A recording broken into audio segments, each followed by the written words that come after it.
Anda mungkin mengatakan ini omongan siang hari dokter, tengah hari bolong gini. Tapi percaya sama saya. Coba nanti ketemu dengan orang-orang yang diabetes itu. Itu relate, Bapak, percaya. Nyambung itu.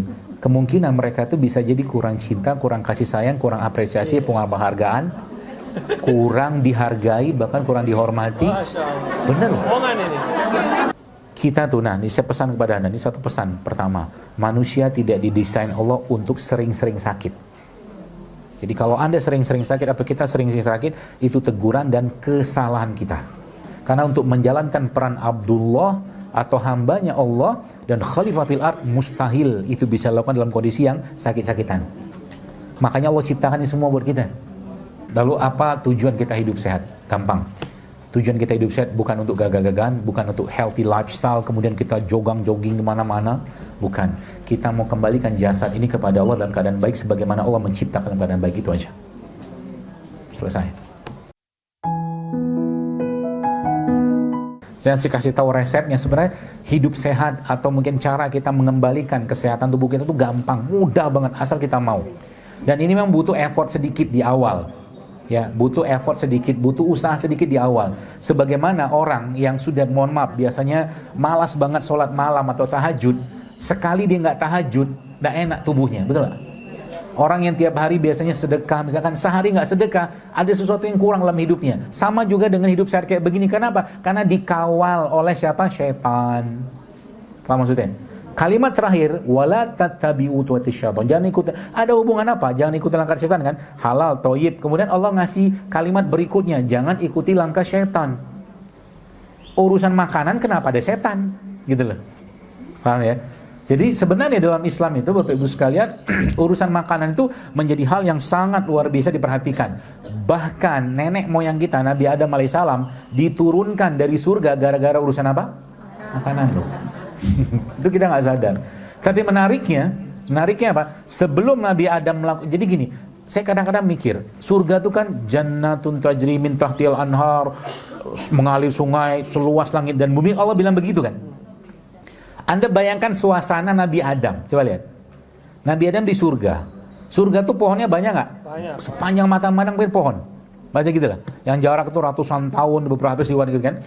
Nabi Adam di situ.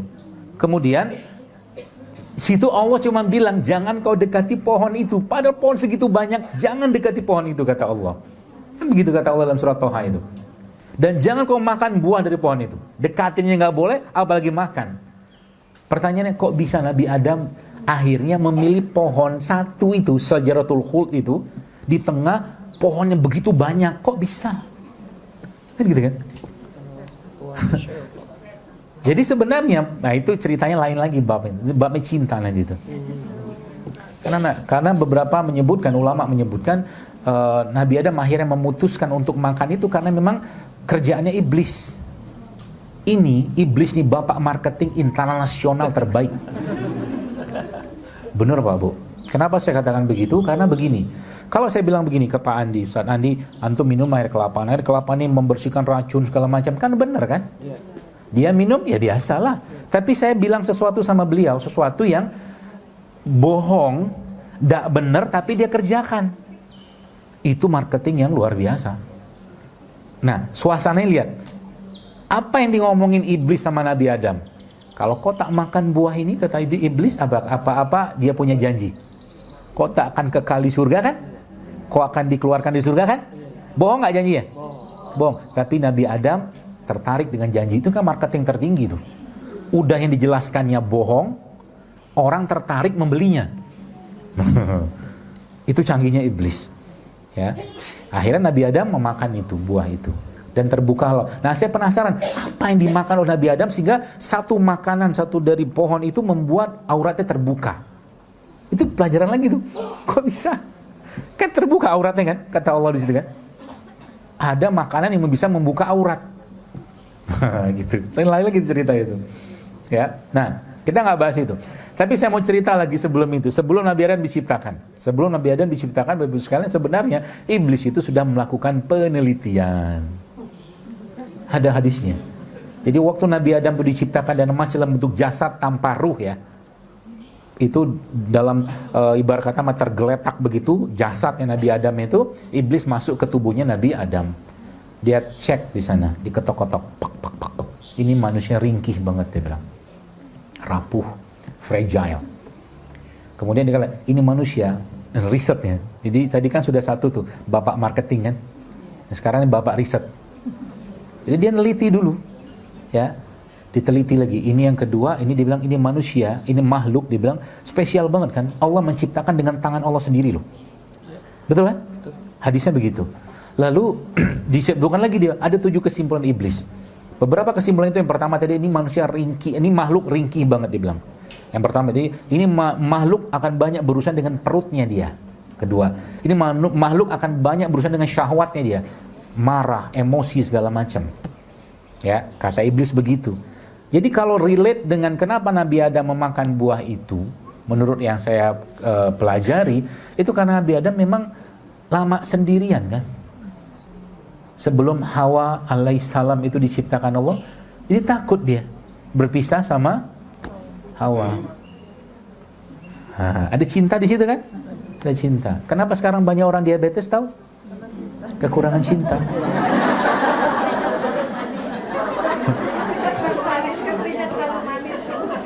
Karena istrinya terlalu manis. Mungkin juga bisa. Akhirnya karena dia kurang cinta, gitu kan? Karena dia kurang cinta, akhirnya dia mencari cinta dalam bentuk yang lain, yaitu dalam bentuk manis. Karena cinta itu kan manis. Tapi yang terjadi adalah cinta yang didapatkan atau manis yang didapatkan bukan manis yang benar, tapi manisnya manis olahan.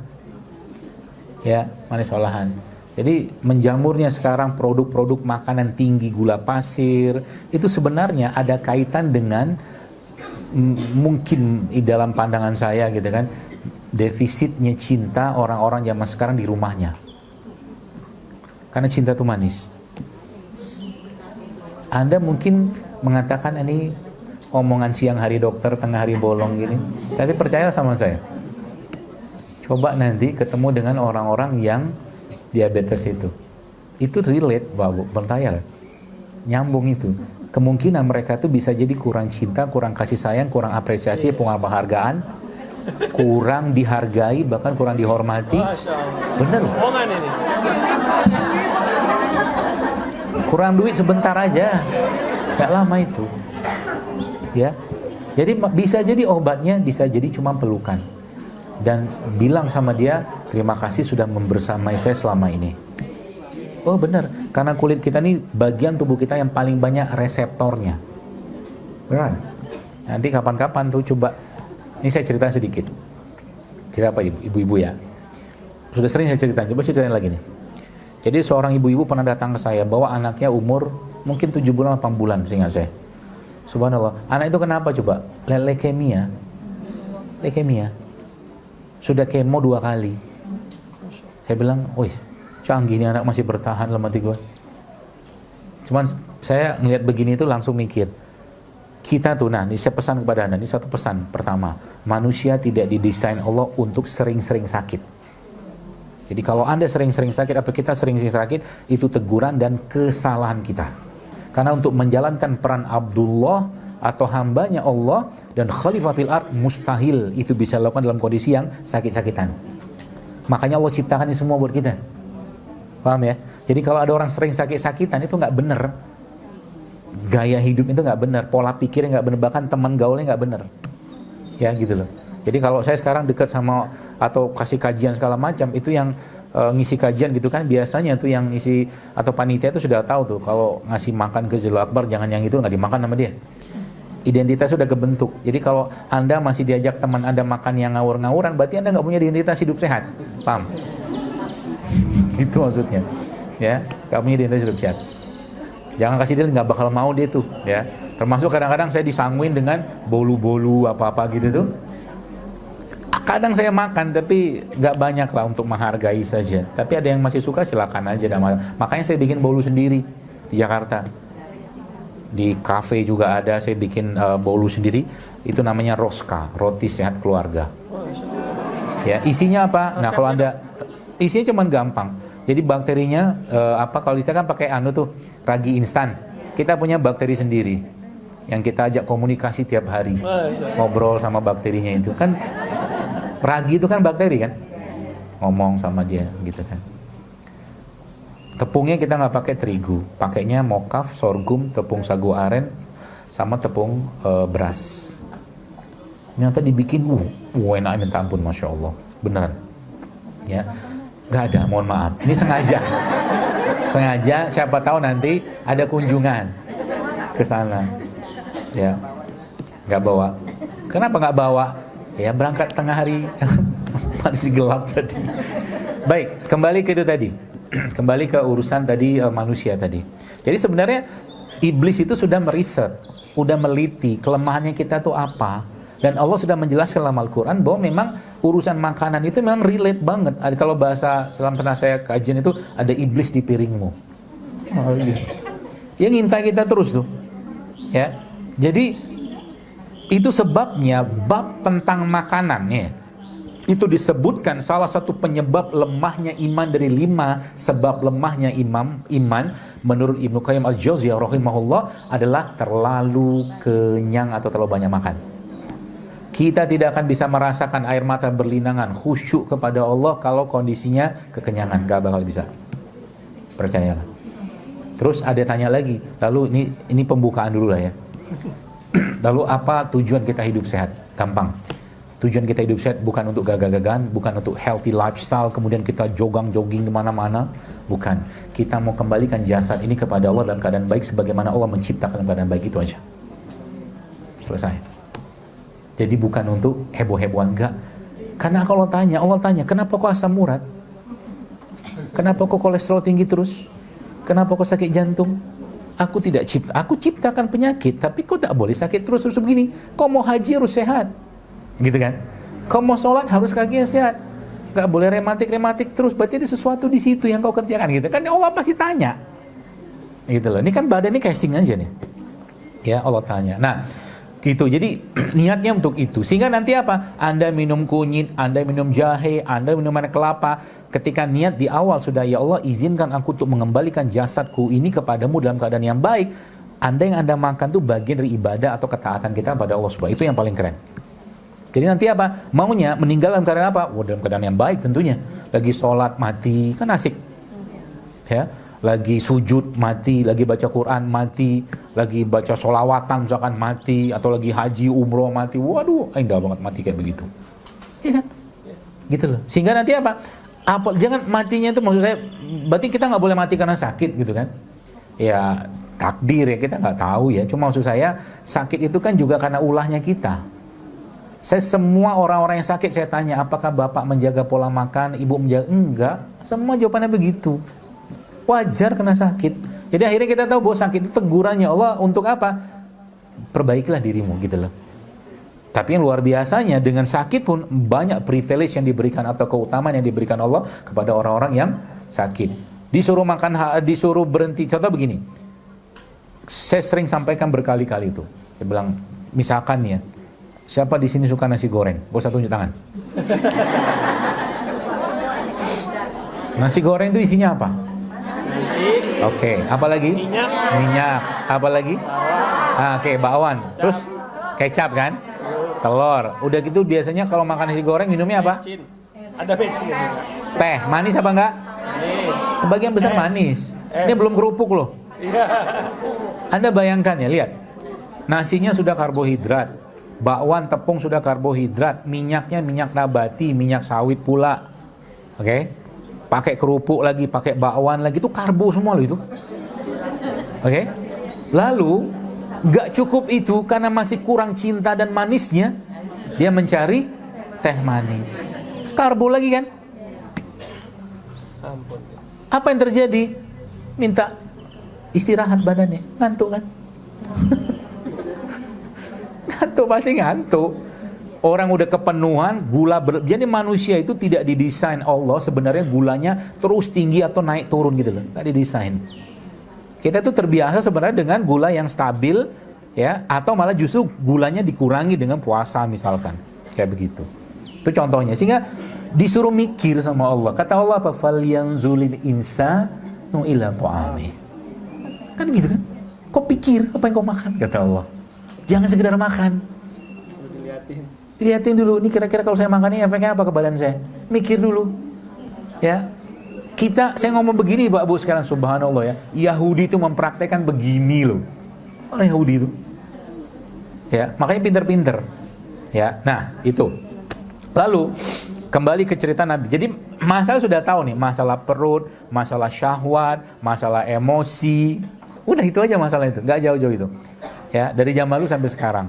Ya. Nah, sehingga apa? Kita perlu belajar bagaimana mengembalikan itu. Ya. Nah, Allah Subhanahu wa taala sebenarnya sudah memberikan sinyal-sinyal atau isyarat kepada kita dari Quran tentunya, atau mungkin sabda Nabi SAW juga, ya, bagaimana tubuh kita itu di-create atau diciptakan Allah.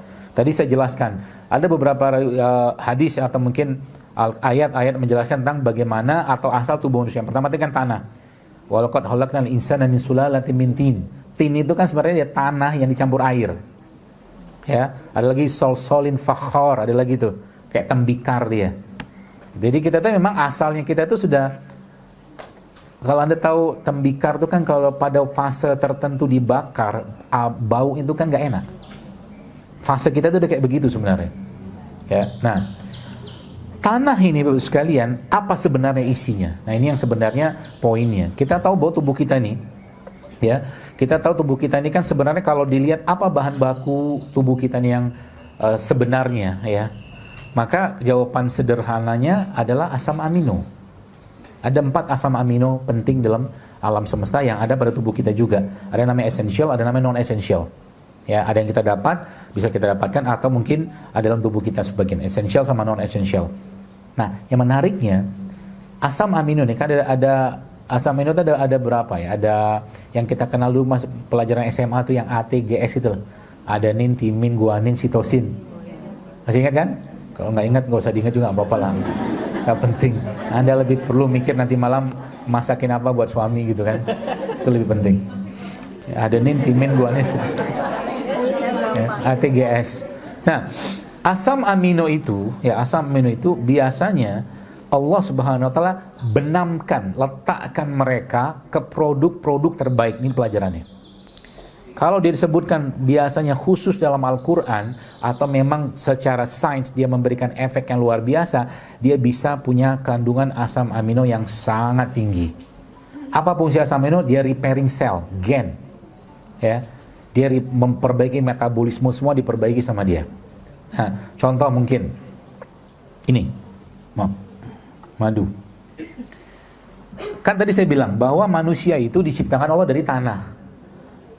Madu atau lebah ini, apa yang diambil sebenarnya sama dia, sama lebah ini? Bahasa kita saripati kan? Saripati apa? Bunga. Kita sebutnya nektar kan? Tapi kalau Anda bayangkan pohon, anggap ada pohon di depan saya ini, Anda bayangkan situ ada akarnya, ada batangnya, ada daunnya, ada rantingnya, sama ada buahnya, sama ada saripati bunganya. Pertanyaannya, saripati bunga di bawah itu, di atas itu itu bisa muncul di sana gara-gara apa? Gara-gara saripati tanah kan? Pohon itu punya pompa, bahasa kita lah, bahasa manusia begitu. Pompa ini nyedot sari tadi, sari dicaro-soro sama dia, dikumpulkan sama dia, ditarik ke atas dan jadi 2 tuh kalau nggak buah sarinya bunga tadi, gitu kan? Maka sebenarnya yang diambil oleh lebah itu sebenarnya bukan sari bunga, tapi sarinya tanah. Oke, sampai situ telan dulu. Lalu sebenarnya apa yang terjadi kemudian? Allah perintahkan yang makhluk yang dapat wahyu kan? Makhluk yang dapat wahyu, ya. Kemudian apalagi Allah wahyukan kepada mereka, ya. Kemudian diambil tuh sari-sari tadi, kemudian di situ ada kategori. Kalau kita baca dalam Al-Qur'an, kategori madu terbaik itu di Quran ada itu. Madu yang terbaik yang pertama di Quran itu disebutkan dalam surat An-Nahl itu apa? Madu yang di gunung. Itu terbaik. Karena dia pakai urutan tuh. Madu hutan ya? Bukan, madu gunung. Gunung, benar-benar di gunung. Jadi kalau kita lihat tuh di gunung-gunung itu ada sarang lebah. Sekarang di Cina atau sebagian tuh dia ngambil pakai. Nah itu madu terbaik tuh. Di sini agak susah kita dapatnya. Ya, baru turun di bukit-bukit kata Allah. Ya kan? Atau ada bukit-bukit lah. Kemudian baru terakhir dan di sarang-sarang yang dibuat manusia. Itu urutan urutan madu terbaik. Jadi kalau mau cari madu terbaik tuh madu gunung kalau ada. Ya, madu ini gunung bukan madu hutan. Di gunung. Ya. Nanti coba dilihat di surat An-Nahl itu, ya. Kalimatnya begitu. Jadi urutan begitu Allah bikin itu supaya apa? Supaya menjelaskan ini yang paling awal, paling bagus, nomor 2, nomor 3. Jadi madu yang ternak itu kalau pakai leveling Quran dia paling rendah. Ya, bahkan sekarang nggak perlu lebah bisa bikin madu. Bisa. Pakai lab, pakai air campur karamel dengan standar yang sama bisa bikin madu. Bisa. Makanya sering saya bilang kalau beli madu itu belilah madu yang sanadnya jelas, rawinya jelas, matannya jelas. Sanad itu di mana dia ngambil, ya, di mana dia ngambil, cara ngambil gimana, siapa yang ngambil. Karena madu itu urusan kepercayaan, gitu. Baik. Jadi madu itu isinya apa? Asam amino. Balik lagi madu sebenarnya isinya apa? Sarinya manusia. Kan tanah kan. Sama dia diambil, masuk ke dalam badan dia, obok-obok sama dia, semprot sama dia, masuk ke dalam sarang lebah. Sebelum masuk sarang lebah itu, sarang lebahnya juga diituin dulu sama si lebahnya, dikasih antiseptik dulu. Antiseptiknya namanya apa? Propolis. Baru madunya masuk, itu campur semua situ. Untuk sang lebah atau untuk sang ratunya, dia nggak makan ini, dia makannya royal jelly. Jadi kalau strata, dalam pandangan saya strata tertingginya produk lebah itu royal jelly. Karena hanya ratu yang boleh makan. Nah gitu. Ibu-ibu royal jelly. Ibu-ibu makan lebahnya aja. Ya, strata tertingginya. Makanya royal jelly itu paling mahal. Ya, dia segini tuh bisa 1 juta itu. Makanya nggak boleh banyak. Itu obat kuat laki-laki, obat kuat perempuan. Karena madu atau produk yang lebah adalah produk yang paling banyak hormonnya. Ya.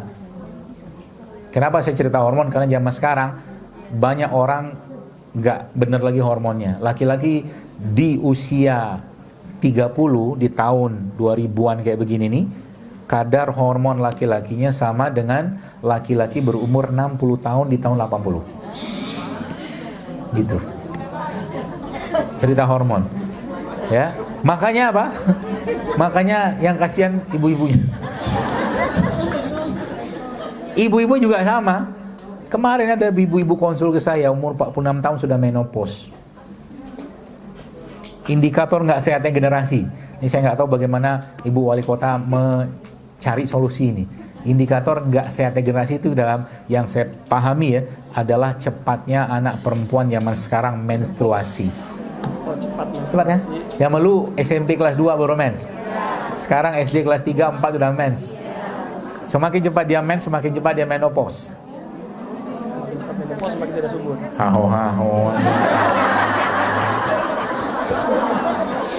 Mana aja. Semakin kan dia prematur berarti kan? Agingnya, penuaannya kan lebih cepat. Otomatis kualitas selnya nggak bagus. Wajar sekarang banyak anak-anak rapuh, bahasa kita tuh fragile. Kalau orang bilang tuh generasi strawberry. Udah yang dia lihat, jadi kelihatan indah dari luar tapi rapuhnya minta ampun. Gampang belenyek. Kalau zaman dulu, tangguh-tangguh, naik sepeda lah, main ke sawah lah. Gitu kan, bener nggak Bu? Tuh. Makanya anak-anak Anda itu harus Anda siapin dalam, kalau bisa sih, kalau saran saya sih ya, saran saya, jangan biarkan handphone dia pegang tiap hari. Itu musuh betul itu. Jangan.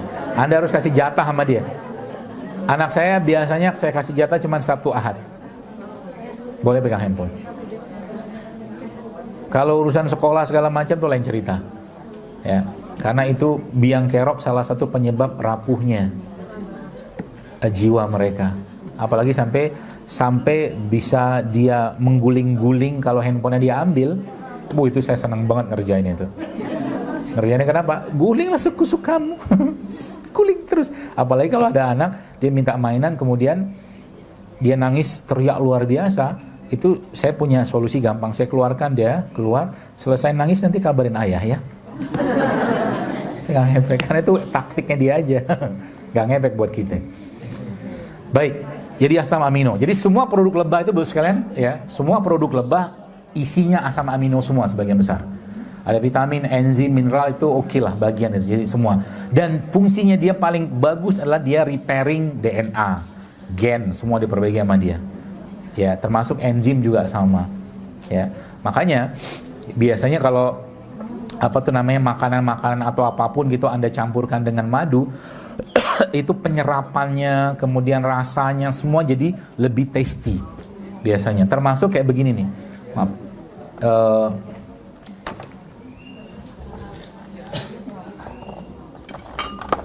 Ini ya, ini sering banget saya bahas ini. Ini masya Allah saya memandang kelapa tua begini. Ini kan airnya sekarang sering dibuang. Padahal Anda, ibu-ibu sekalian, bapak-ibu sekalian, minum air ini jauh lebih baik daripada, jauh nggak bisa dibandingin dengan air isotonik yang dijual di supermarket. Jauh lebih baik dia. Jauh sejauh-jauhnya. Kita buang. Ya, itu yang pertama. Yang kedua apa? Setiap hari Anda makan ini seperempat Anda makan, jantung Anda akan kuat. Mentah. Mentah lah. Kelapa. Airnya diminum, ini seperempat Anda makan setiap hari, jantung Anda akan kuat. Lagi untuk penyakit jantung. Ya, pokoknya makan begini. Nah, supaya kan susah makannya kan, apalagi sekarang biasanya kalau sudah saya ngomong begini langsung ada tuduhan tuh. Nanti kalau cacingan gimana, gitu kan? Nggak tahu saya itu babnya muncul dari mana, tiba-tiba ada urusan cacingan. Nggak ada cerita cacingan, begini makan aja. Dimakan Bu. Nggak ada hubungannya dong. Iya, ini kita baru ngomong kelapa tua ya. Udah tumbungnya.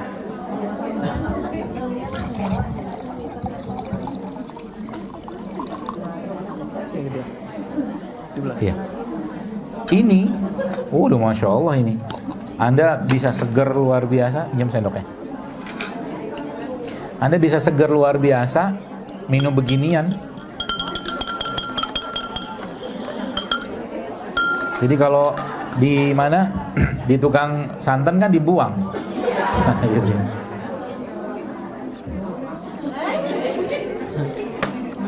Nyobain. Tenang, bibir saya kok. Aman bakterinya.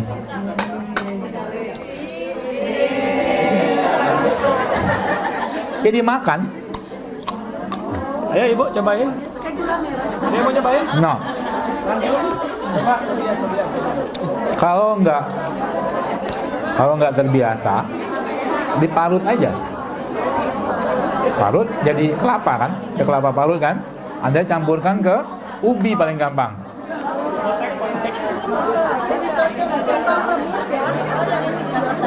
Ini ya.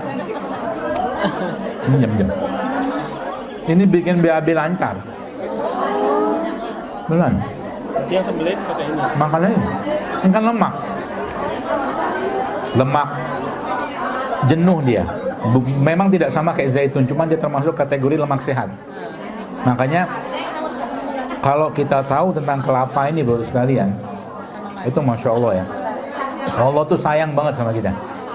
Bahkan guru saya mengatakan, dia bilang kalau kata beliau, saya belum pernah coba, kalau ada racun kayak racun tikus atau apa gitu dimasukkan ke kelapa, itu bisa menggumpal dia memang anti racun. Zaman dulu ingat gak kalau orang keracunan minum, keracunan apa tuh, kadang-kadang ada yang agak gila-gila minum obat nyamuk tuh, nggak usah disebutin merek ya. Oh iya, yang suka Ya. minum obat nyamuk. Kan dikasih ini kan.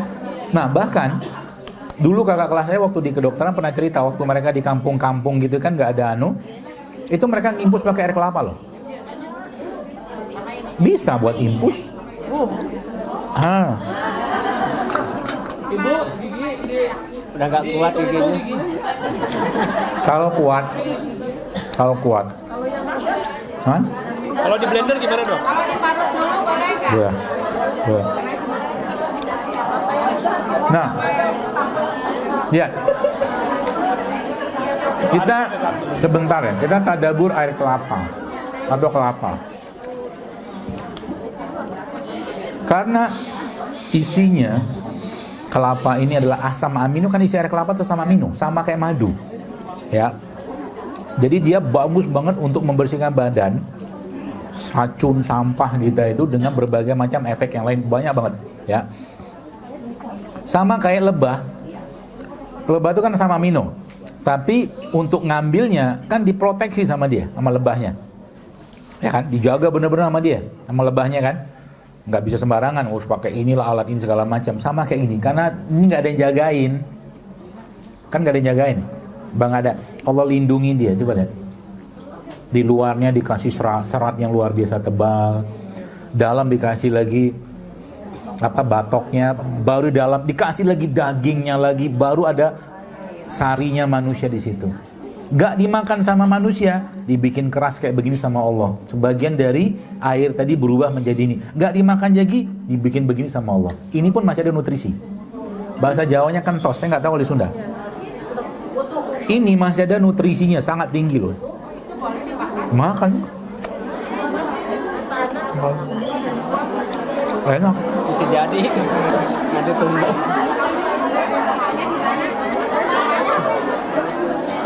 Baru kira-kira dibuang. Gampang kan? Haus.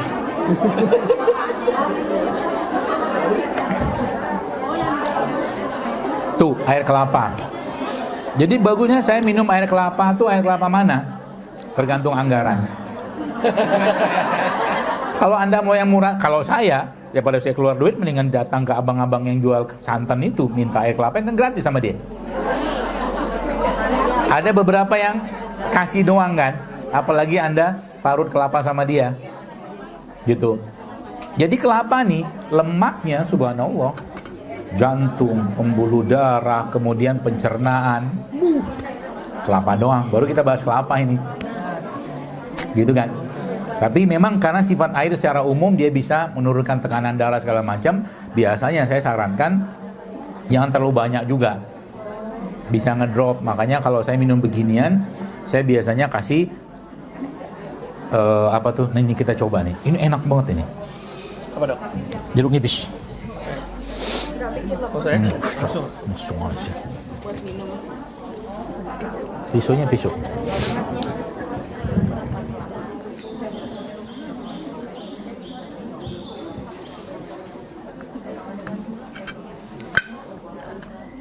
Pisaunya nggak tajam. Pisau yang biasa ada.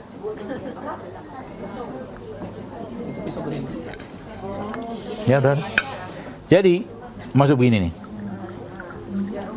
Jeruk nipis. Ini kelapa nggak muda banget, agak senior. Kelapa tua. Jeruk. Yang dapat di mana nih?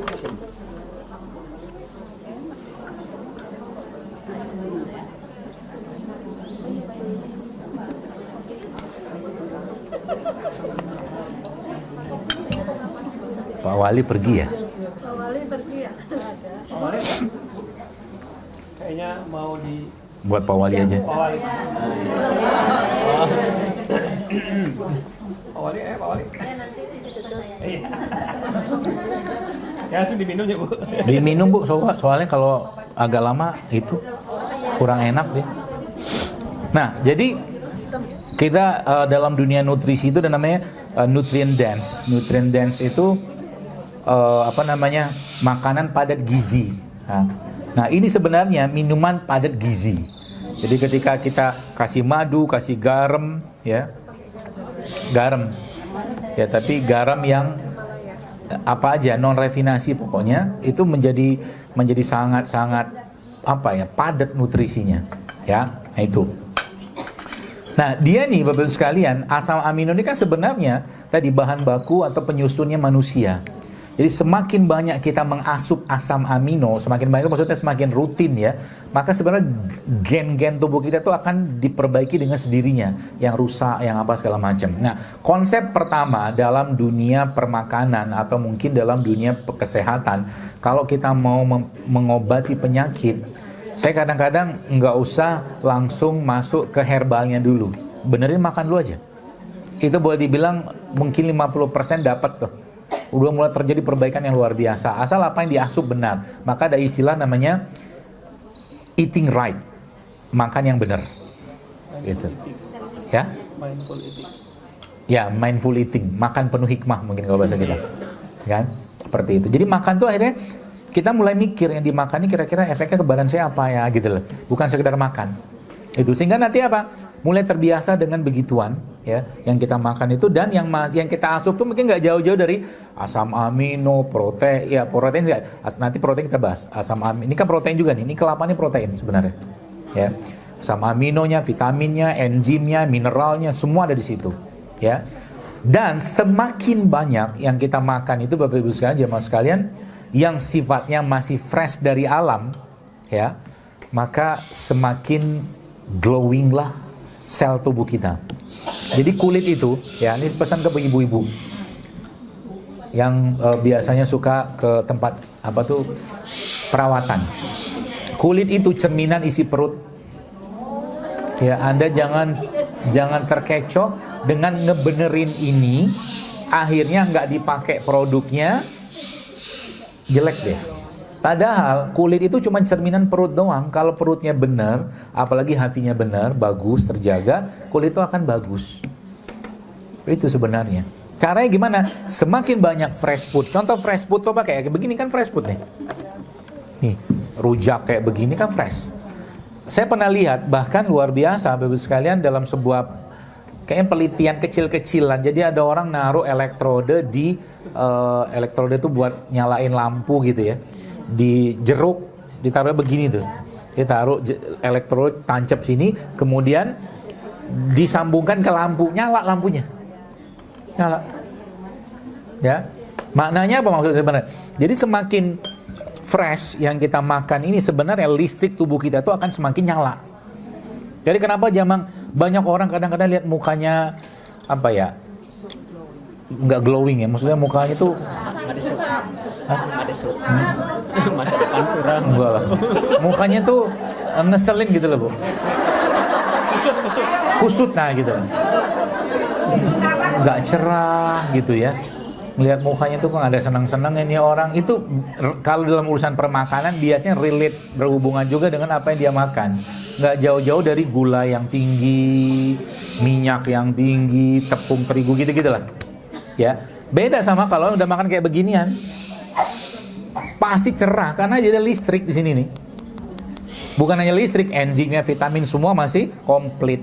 Makanya kalau saya ditanya, kalau kita bicara buah-buahan kayak begini, kapan buah ini paling bagus diminum atau dimakan atau dikonsumsi? Saat dipetik dari pohonnya, kalau ada pohonnya. Kalau nggak ada pohonnya, maka kita beli, ketika sudah dibuka langsung dimakan, jangan ditahan. Karena dia pasti akan teroksidasi. Ya, jadi buah-buahan kayak begini ini memang setelah dikupas, karena kulitnya dia itu adalah pelindungnya dia. Ya, pelindungnya dia supaya tidak teroksidasi. Ya. Jadi makanya tadi kelapa juga sama. Kadang kan kelapa udah dibuka pasti teroksidasi, sebentar aja tuh dia bau dia. Ya, seperti itu. Nah, ini konsepnya. Konsep ternyata bagaimana cara menjaga tanah tadi. Isi mereka ini apa? Anda baca aja. Vitaminnya, antioksidannya, mineralnya, semua ada di mereka ini yang sebenarnya itu ya, itulah kandungannya tubuh kita yang kita perlukan. Makanya sekarang zaman dulu zaman era kita lah kali kayaknya, hamil tuh gampang. Sekarang tuh hamil jadi sulit loh. Kenapa? Karena tanahnya rusak. Tanahnya perempuan zaman sekarang itu cenderung rusak. Jadi zaman dulu ibarat kata mah sebentar kumpul udah besok udah hamil misalkan gitu lah. Zaman sekarang bertubi-tubi juga hamil-hamil gitu. Kenapa? Nggak bisa ditanam benihnya itu tuh. Tanah itu rusak. Ibarat kata mah orang nanam padi di sawah nggak tandus tanah itu lah. Kenapa? Ya karena nggak ada begini-begini yang dimakan tiap hari, makanan tinggi gula lah, minyak gitu-gitu aja. Jadi nggak bisa tumbuh itu benih itu. Itu ilustrasinya. Makanya Allah mengibaratkan atau menceritakan tentang manusia itu atau perempuan atau istri kalian itu, kata Allah, adalah ladang. Begitu kata Allah. Tempat kalian bercocok tanam, kata Allah gitu kan. Ya, nah itu. Jadi asam amino, kemudian mineral semua segala macam. Kemudian apalagi yang kita bisa manfaatkan Bapak Ibu sekalian ya di keseharian kita itu dalam bentuk cara kita untuk menjaga tanah tadi. Babnya tentang tanah aja lah. Ya. Sebenarnya ya salah satu rahasia dari semua negara-negara yang saya baca ada namanya Blue Zone country. Jadi negara Blue Zone ini negara-negara yang tingkat harapan hidupnya tinggi. Ya. Tingkat harapan hidupnya tinggi. Rata-rata 80 tahun dan 80 tahun itu mereka masih sehat. Bahkan kalau Anda yang mohon maaf pernah pergi ke Hong Kong, di Victoria Park itu banyak orang-orang tua yang nyapu, umur 80 tahun. Nggak mau dipoto dia itu. Habis kuat deh. Pola makan mereka itu biasanya nggak jauh-jauh dari makanan-makanan yang sifatnya fresh. Ya. Yang pertama itu. Yang kedua Blue Zone Country itu salah satu rahasianya mereka adalah mereka rutin ya mengkonsumsi semua jenis biji-bijian. Ya, di depan ini kan sampelnya, tapi ini versi anggarannya agak mahal. Ya, almond lumayan harganya kan. Nggak usah banyak-banyak makannya, karena bikin haru nanti terharu. Beli lagi susah lagi. Ya. Apel, pistachio, nah, ini salah satu rahasianya di Blue Zone itu kenapa termasuk menu-menu di Mediterranean. Cuman kita sebenarnya di Indonesia itu sebenarnya juga ada kacang-kacang kayak begitu. Ya mau hijau boleh, mau kacang hitam boleh, apa aja. Nah itu salah satu rahasia supaya Anda atau kita nggak ketinggian gula akibat makan misalkan nasi ya. Nasi itu kan tinggi banget gulanya. Itu Anda campurkan biji di situ. Angin kacang. Ada produknya sih, saya nggak usah sebut lah. Yang sudah dalam bentuk produk sasetan jadian, tinggal campurkan ke nasi, itu dicampur ke nasi, maka nasi Anda akan jadi nasi yang berserat. Nggak usah saya sebut. Nanti dicari ya. Isinya macam-macam, ada biji-bijian itu. Jadi nanti itu sangat bagus untuk mencegah gula darah naik setelah makan nasi. Jadi ada beberapa cara mencegah, kan nasi itu salah satu biang banyaknya masalah gula darah yang melesat naik nasi putih ya. Nah, kenapa bisa seperti itu? Karena zaman dulu ya atau mungkin di zaman sekarang ini nasi yang kita dapatkan itu sudah habis seratnya. Ya, makanya salah satu caranya ada banyak cara. Sudah saya sebutkan waktu itu di Instagram. Ya, dikasih minyak nasinya. Jadi nasi itu Anda campur dengan VCO juga bisa. VCO, minyak kelapa. Ya, atau Anda campur biji-bijian juga bisa. Mau kacang hijau, kacang kedelai segala macam, ada produk jadinya juga bisa Anda campurkan di situ, termasuk biji habatus sauda juga bisa. 5 menit lagi. Alhamdulillah. Baru setengah.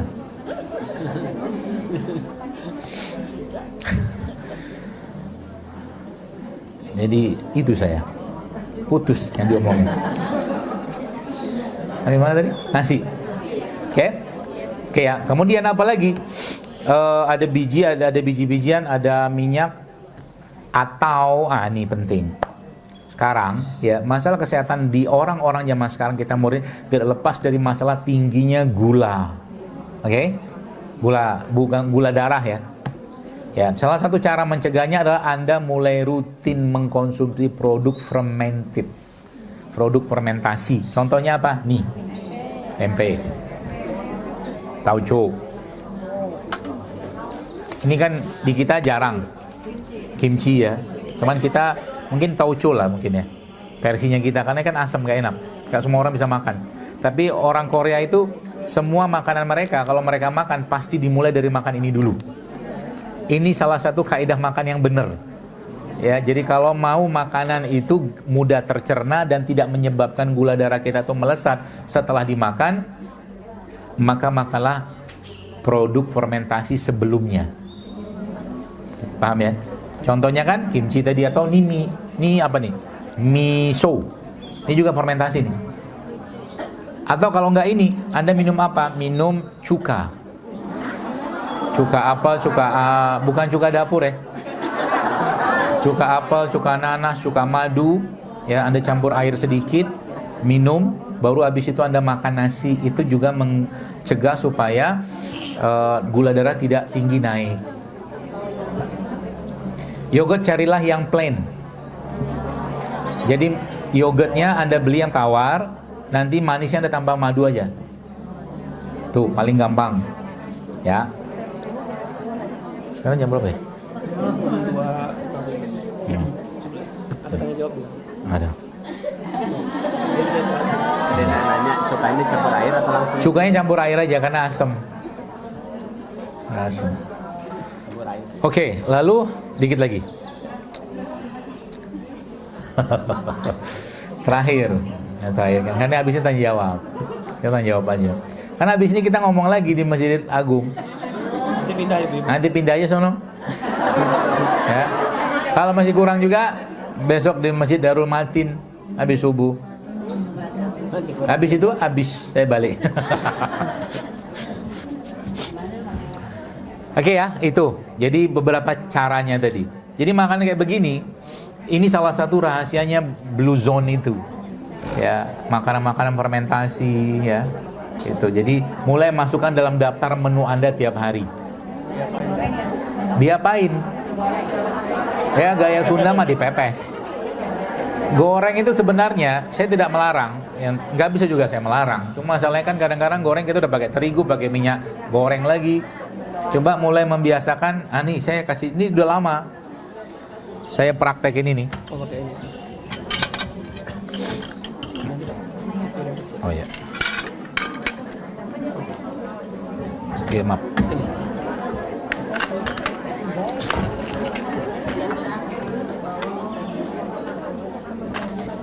Jadi Bapak Ibu sekalian, sebenarnya tempe ini udah dari tahun berapa nih? Sebenarnya tempe itu aslinya dia udah matang, kan kedelai udah matang. Jadi kita jangan nyebut ini tempe mentah, karena emang biasa kita nggak digoreng kan gitu. Jadi aslinya kalau menurut saya gitu ya, lebih bagus tempe begini itu dimakan kayak begini aja. Ya, caranya gimana? Banyak caranya. Cara paling mudah ya misalkan nih tempenya Anda cemplungin madu.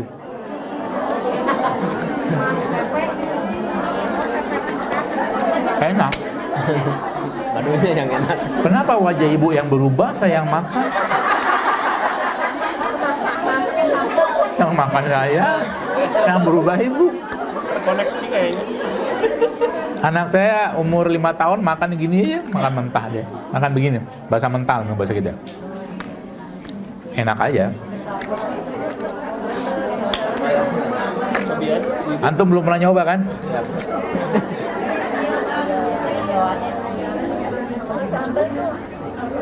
Atau kalau enggak, nih tempenya disambel. Oh, senang dia. Jadi tempenya disambel. Nah, saya kasih resep sambel powerful. Sambelnya saya. Jadi sambal itu kalau saya sekarang nggak pakai gula pasir, jadi di rumah sudah mulai kurangi gula pasir. Terigu Anda kurangi juga. Bala-bala Tambah. pakai terigu ya. Iya. Jadi minyak, terigu, ya, gula pasir coba mulai dikurangin. Bagaimana caranya atur aja lah. Saran saya itu sangat banget mempengaruhi kesehatan, serius. Ya. Nah, jadi tempe tadi sambal. Jadi kalau saya bikin sambal kurma, tapi sekarang saya idul sedikit. Saya modif sedikit. Jadi sambal kurma itu pakai kurma. Kurma dibuang bijinya, buat ganti gula pasirnya. Lalu Anda ambil bawang putih secukupnya. Ya, tergantung berapa ukuran. Ini bahannya aja. Kemudian Anda pakai garam sama cabai rawit. Lalu Anda tambahkan ini. Tempe tadi. Diaduk situ, dihancurin. Wih, top itu. Itu sambalnya mantap itu, masya Allah. Jadi sambal kurma tempe sekarang namanya. Ya, enak. Saya di banyak kajian dan di kafe saya pun itu kita bikinnya sambal kurma. Jadi pemanisnya pakai kurma. Enak. Ya, begitu. Nih. Cobain. Ustaz gigin. Biar kita melihat bagaimana wajahnya berubah setelah makan itu. Baik, terakhir ya. Nah, fermented ya. Kemudian apa lagi sebenarnya yang kita perlu setiap hari itu konsumsi? Ini nih. Ini nih, mereka ini nih. Ya. Ini ya, kan ada dua sini Pak Bu. Ada rimpang, ini kan rimpang. Udah tau lah beda rimpang, kalau ini kan rempah. Beda ya. Nah rimpang itu atau rempah itu sebagian besar sifatnya panas. Kalau rimpang belum tentu sebagian besar itu panas, ada juga yang dingin. Ya, biasanya kalau mau dapat dua-duanya saya campurin. Ya, contoh Anda campurin itu maksudnya sifat ya. Misalkan kayak ini jahe ini kan sifatnya panas.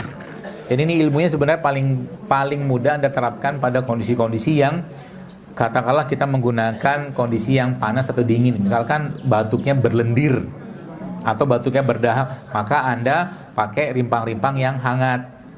Jahe, serai, cengkeh gitu loh. Ya, atau kapulaga, kapulaga.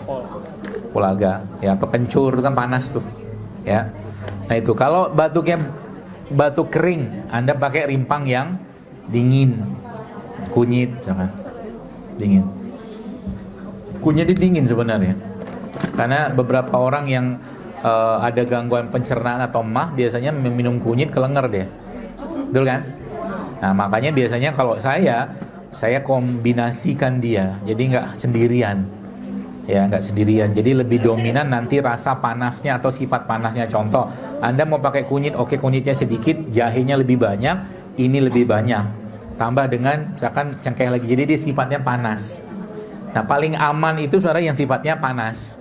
Tiap hari Anda konsumsi dalam jumlah kecil aja. Jahenya sejempol gitu loh. Kemudian mungkin cengkehnya 5 gitu. Seperti itu aja. Ini Pak Bu, Masya Allah, saya banyak menemukan orang-orang yang ya biiznillah tentunya ya, mereka tuh bersih banget badannya, bersih banget, ngandalin ini doang, serius. Indonesia ini kan banyak sekali rimpang-rimpang, kita tuh 30 jenis rimpang bahkan saya. Ya, ngandalin ini doang. Ya. Kunyit, jahe, lengkuas, serai, apalagi ini kayak rempah-rempah ini, Masya Allah. Nah itu penyuburnya tanah. Ya, penyuburnya tanah. Maka zaman dulu ibu-ibu yang biasanya minum kunyit asam segala macam, biasa anaknya juga banyak itu. Karena kunyit itu salah satu penyubur kandungan sebenarnya aslinya. Ya bukan yang sekarang difitnah jadi rahim kering gitu loh.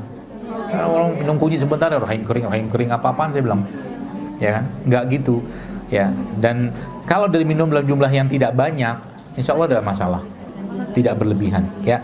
Nah itu anunya. Jadi ada satu resep andalan saya itu yang sering banget saya pakai di mana-mana itu isinya cuma ini doang. Kunyit, kemudian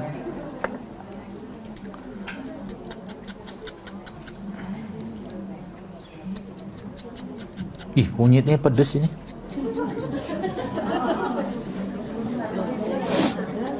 Murih betul. Hah? Mantap, masih seger. Iya. Meruap. Jadi kunyit itu menurut guru saya, kunyit yang terbaik itu kunyit kan anti kanker. Ini anti aging juga loh nih. Kunyit nih.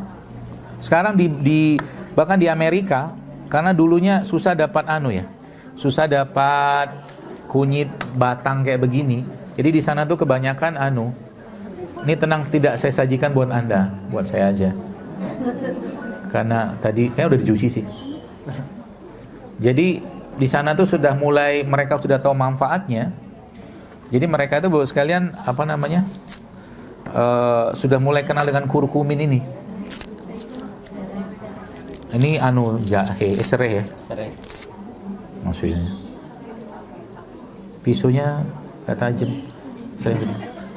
Tajaman pisau saya. Itu air panas.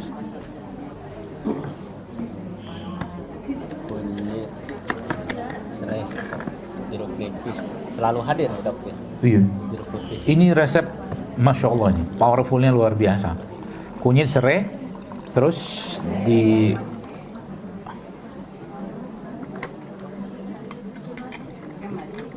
madu ya Bu. Di madu.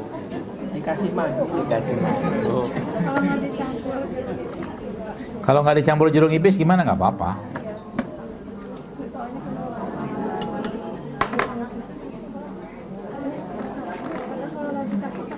Ini resep yang udah lama banget saya populerin, namanya kalau di akun saya itu Ultimate Kunyit. Bikin hamil, mudah hamil, lancar haid segala macam. Ini doang resepnya. Mau minum? Kak Andi belum minum. Minum Bang. Semoga enak.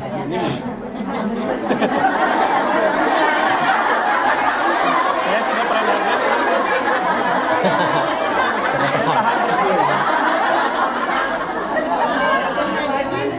Manis ya? Manis, Enak. segar, Oh, seger. segar, segar banget. Pas ngeliat Jadi juga tambah ini segar. ya. Ini sebenarnya gelas ini juga punya fungsi. Jadi mengubah image bahwa minum jamu itu old fashion, kuno. Jadi pakai gelas kayak begini itu sudah mengubah image sebenarnya. Itu salah satu strategi sebenarnya. Kalau Anda mau menyajikan sesuatu yang sifatnya zaman dulu kemudian ditarik ke zaman sekarang sehingga orang bisa terima, karena kalau sudah tahu konsep sebenarnya ini gaya begini sudah di Quran diajarin. Teknik kayak begini nih. Ya, cuman dalam bahasa yang lain. Begitu ya. Mudah-mudahan pas semua sudah jelaskan. Ya, jadi pesannya mudah-mudahan dapat ya buat Bapak Ibu sekalian, hadirin sekalian, semoga harapannya apa ya, ilmu yang terbaik itu kan ilmu yang diamalkan. Ya, karena sekarang sebanyak-banyaknya kita punya uang tetap sakit itu nggak enak.